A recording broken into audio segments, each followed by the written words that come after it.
Kuil Beit El Wali dibina oleh Ramses II di Nubia.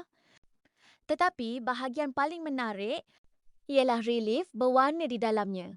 Dinding kuil menggambarkan kempen ketenteraan Ramses II. Antaranya, pertempuran menentang musuh di Nubia dan wilayah Asia. Ada gambaran tentera, kereta perang, tawanan dan rampasan perang.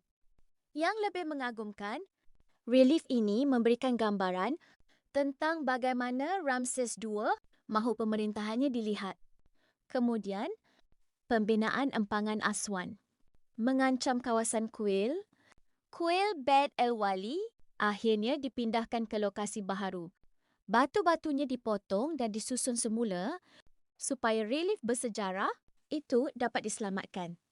Jika anda suka fakta sejarah macam ni, subscribe kami sebab setiap hari kami upload fakta sejarah dan misteri dunia.